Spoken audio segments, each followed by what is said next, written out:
action. Kerry Washington, Vanguard Award. Please say hello to Kerry Washington. When we were promoting Scandal, the plotline in our initial episode featured a closeted military officer secretly in love with a man. This is about you not living a lie. I saw that kiss. You love that man, whoever he is. This was the pilot episode. This was our only shot at winning over the American TV viewers. Have you ever had a sexy woman that's strong?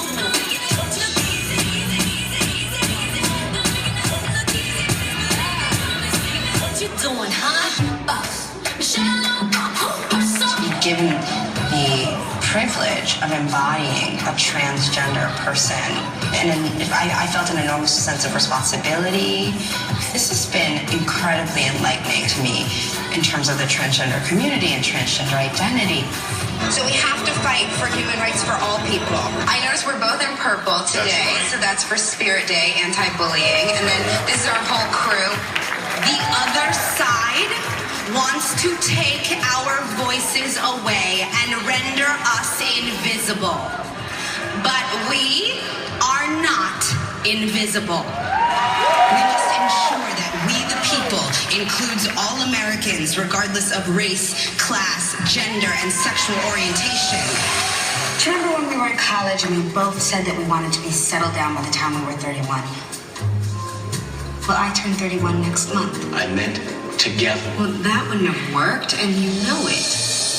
We all deserve equal rights, not just in Shondaland, but in the world. Well, we're faced with people wanting us to fit into a simple box. Human beings are complicated and flawed and unique.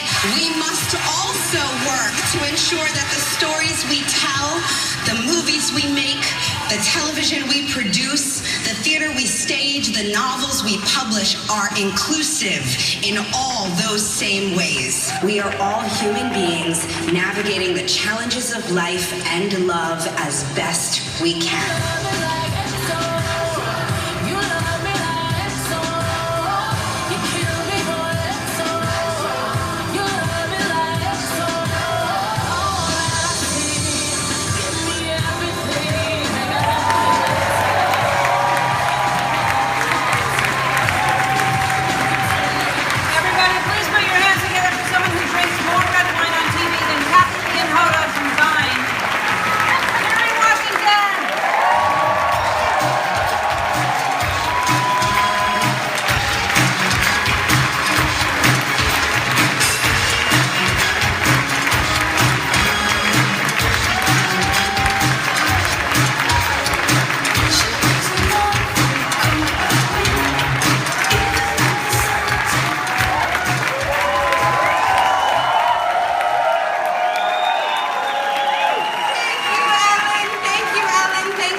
Extraordinary wife in our Scandal family.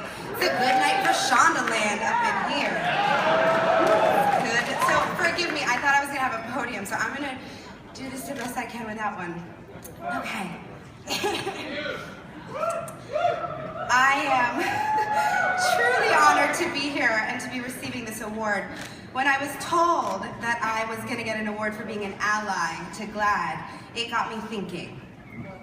Being an ally means a great deal to me, and so I'm gonna say some stuff. And I might be preaching to the choir, but I'm gonna say it, not just for us, but because on Monday morning, people are gonna click a link to hear what that woman from Scandal said at that award show. And so I think some stuff needs to be said.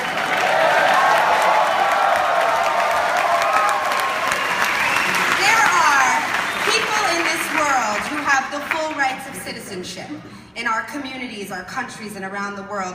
And then there are those of us who, to varying degrees, do not. We don't have equal access to education, to healthcare, and some other basic liberties like marriage, a fair voting process, fair hiring practices. Now, you would think that those of us who are kept from our full rights of citizenship would band together and fight the good fight. But history tells us that no, often we don't.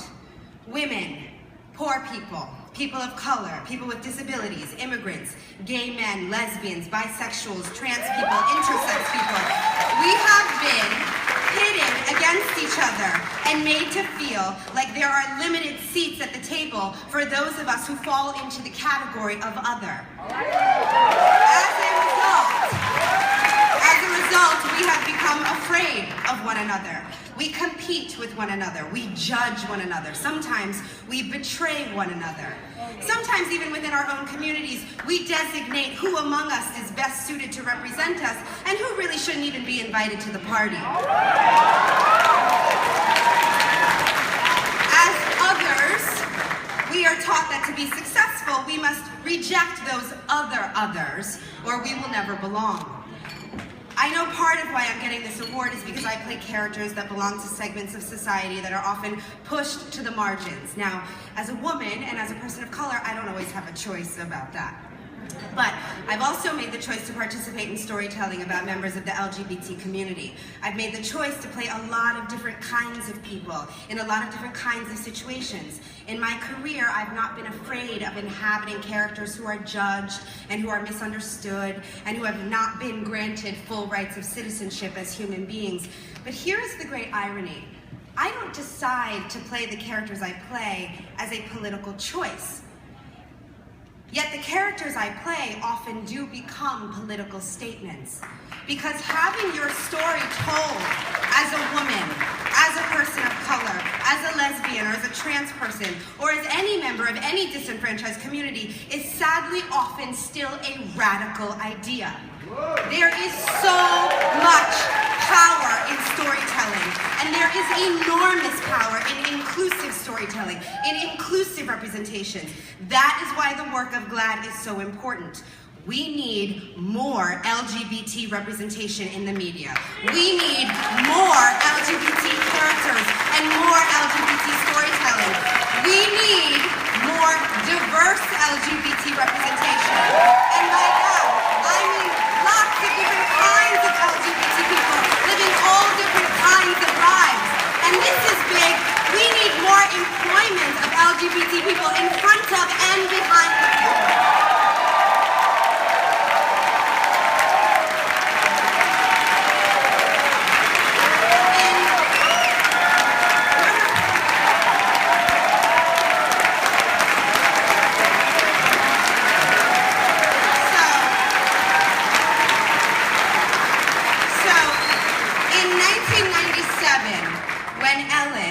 Her famous declaration.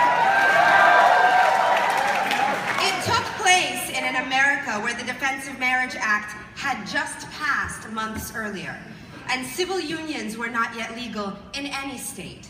But also remember, just 30 years before that, the Supreme Court was deciding that the ban against interracial marriage was unconstitutional.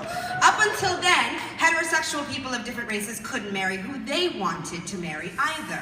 So when black people today tell me that they don't believe in gay marriage,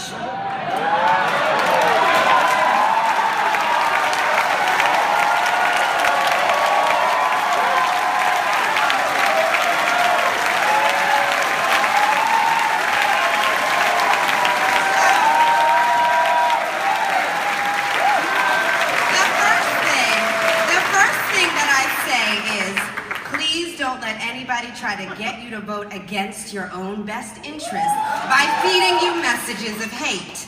And then I say, you know, people used to say stuff like that about you and your love. And if we let the government start to legislate love in our lifetime, who do you think is next? We can't say that we believe in each other's fundamental humanity and then turn a blind eye to the reality of each other's existence and the truth of each other's hearts. We must be allies, and we must be allies in this business, because to be represented is to be humanized. And as long as anyone, anywhere, is being made to feel less human, our very definition of humanity is at stake, and we are all vulnerable.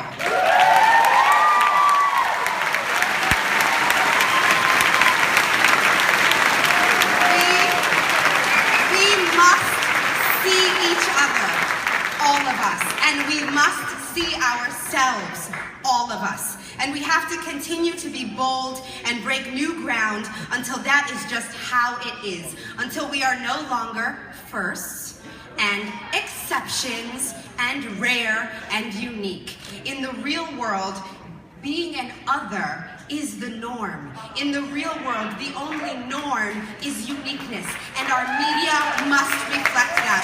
Thank you, GLAAD, for